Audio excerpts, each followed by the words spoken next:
A Widower's First Year by John Crawford.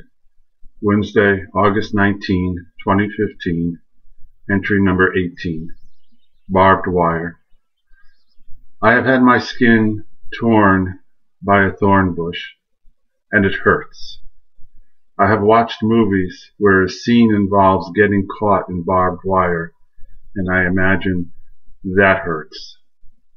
I never thought of getting ensnared in emotional barbed wire, but at times my grief for Betty is doing just that, and I'd rather it be the physical barbed wire. Upon waking, I am ensnared. Sitting at the kitchen table, I'm ensnared. When I'm in the shower and the bar of soap drops and there is no, "Honey, are you okay in there?" I'm ensnared. When I'm looking in the closet for something to wear for a function and there is no, "Can I suggest something?" I'm ensnared.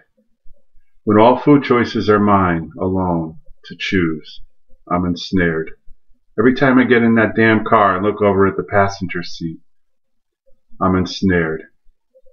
All the breaking news conversations, all the local, state, national, international, and metaphysics. Oh my God, did Hawking really say philosophy is dead? All the gossip conversations, the numerous emails about upcoming museum exhibitions, theater productions, operas, and concerts. All that won't be talked about. I'm ensnared. The day is done. I'm sitting in the living room on the love seat alone. I'm ensnared.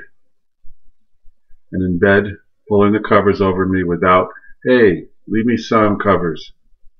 I'm ensnared. I twist from a memory and collide with another. I dart forward and am thrown backward. The tearing brings me to a fetal position, and I wait in stillness for my mind to go blank. It doesn't happen, and an especially treasured memory causes a sudden jump, with arms wide open, and the blood drips from every pore. There is nowhere to turn and avoid the shredded barbs of skin. All the piercing memories of Betty bleed me, and I'm left with no alternative but to wait for coagulation in the flaking of the barbed wire rusted from eons of grief. I walk away wounded and scarred. I tread lightly the landscape of memory.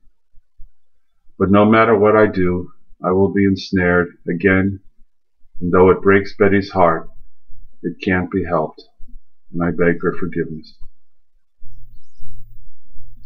Friday, August 28, 2015. Entry number 19. Pinches of Sky, a poem.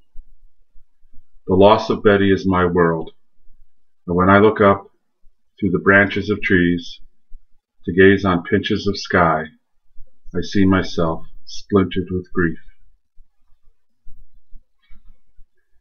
Friday, August 28, 2015, entry number 20.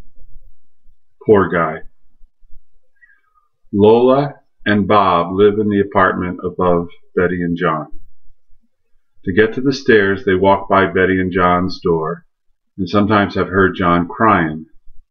They have also heard him while in their apartment. Lola and Bob are in their early 30s, and Betty and John are in their early 60s. They haven't socialized but exchanged the courteous pleasantries when paths cross, and a few brief conversations over the past several years. The last conversation, a couple months ago, Lola said she hadn't seen Betty in a while, and asked if she was okay. Without going into any specifics, John said she was in the hospital and should be home soon. He thanked Lola for her concern. "I feel so bad for him, Bob." "I know, Lola. Poor guy. I think this is about the 6th time I've heard him in the past 3 months." "You think she died, Lola?" "I don't know, Bob. I saw him a few weeks ago, bringing in groceries, and I asked how Betty was doing. And he said, better, thanks. She's visiting family in Florida. It doesn't sound like the cry of missing a loved one who is alive in Florida. That's just it. It doesn't. Damn, Lola. Don't read into this like one of your mystery books. Bob, please. I feel for the guy. I think Betty is dead. I'm afraid I agree. I wish we could help the guy out somehow. Well, first let's get upstairs to our place and away from his door. How embarrassing if we got caught spying. Okay, what do you want me to cook up for tonight, Lola? Something light, hon. I'm not too hungry. I'm sad. Because of John? Yeah, I can't imagine losing you. My heart goes out to him. They had a lot of years together, sweetheart. The little bit I've gathered from my brief talks with him, I'd say they had a good run. It doesn't make the grief any easier. You think so? Honey, the moment of knowing I was in love with you, the world of grief lay in wait high above me like a blade-wielding pendulum, ready to descend and cut if you go before me. Well, that's not good, Lola. I suggest we fall out of love because grief has made the price of love too high. Too late, Bob. No refunds. You can wish to die before me, but that is putting grief before life, and I don't think we are supposed to go there. Okay, you win. Our love is here to stay. And remember, whichever one goes first, the other will treasure what we had and look forward to our spiritual reunion. I know, love, but damn, it must hurt. John's cry seems so full of pain. I wish there was something we could do. We could invite him up to dinner, or ask him if he'd like to go to a restaurant. On us. I like that, Bob. It would probably be good for him to be out of his apartment. I think so too, Lola. We'll let him decide on the restaurant. Of course, and we will do our best to make him feel at ease. Oh, it goes without saying. One thing, Bob. What's that? We don't know for sure he is grieving. I guess we knock on the door and tread lightly. Yeah, simple enough. We ask how Betty is doing and if appropriate suggest dinner. I hope he's honest with us, Lola. Do you really, Bob? Lola and Bob never did knock on John's door. If he asked them why, they would not tell you the truth.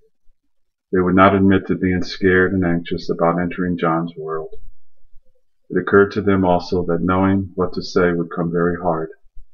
Best to leave well enough alone. Not really.